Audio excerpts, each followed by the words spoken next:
సూక్ష్మజీవులు పేరులోనే అర్థం ఉంది. ఇవి సాధారణ కంటి దృష్టికి కనబడని జీవులు. మరి వీటిని చూడాలంటే ఖచ్చితంగా మైక్రోస్కోప్లోనే చూడాలి. మరి అన్ని పాఠశాలలో మైక్రోస్కోప్లు అందుబాటులో ఉండకపోవచ్చు. ఉదాహరణకు యూపీఎస్ స్కూల్ విద్యార్థులకు 8వ తరగతిలో సూక్ష్మజీవ ప్రపంచంలో సూక్ష్మజీవుల ప్రస్తావన అనేది తెలుసుకోగలుగుతారు వాళ్ళు. అన్ని తరగతుల విద్యార్థులు వీటి గురించి ఎంతైనా తెలుసుకోవడం అవసరం. ఎందుకంటే మనం తాగే నీటిలో, తినే ఆహారంలో కలుషితాలు ఎక్కువగా ఉండి మనకు అనేక రకాలుగా ప్రమాదకారిగా ఉంటాయి. మరి మైక్రోస్కోప్లో లేకుండా చూడడం ఎలా అంటే లేజర్ పెన్, సిరంజి, కొద్దిగా మురికి నీరు ఉంటే చాలు.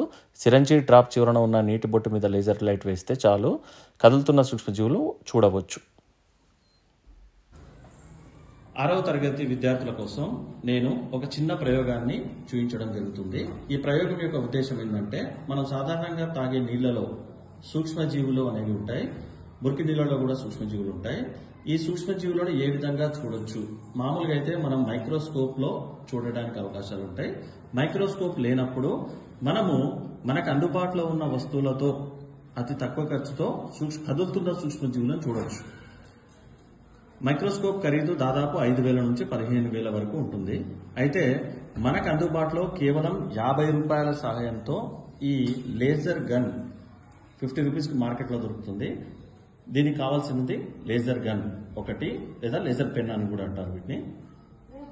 తర్వాత మనము ఇలా విద్యార్థులతో ఒక చీకటి ప్రదేశాన్ని ఏర్పాటు చేసుకోవాలి.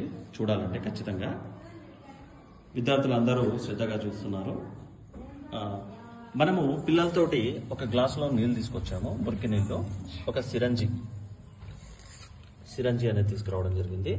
సిరంజిలో మీరు చూస్తే ఈ మురికి నీళ్లతో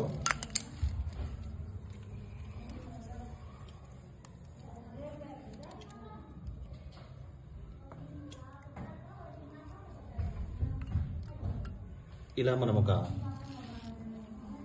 2 గ్లాసులతో వాటర్ డ్రాప్, సిరంజి యొక్క చివరి వాటర్ డ్రాప్ అనేది ఉండాలి. ఉంటే చాలా ఈజీగా అవుతుంది.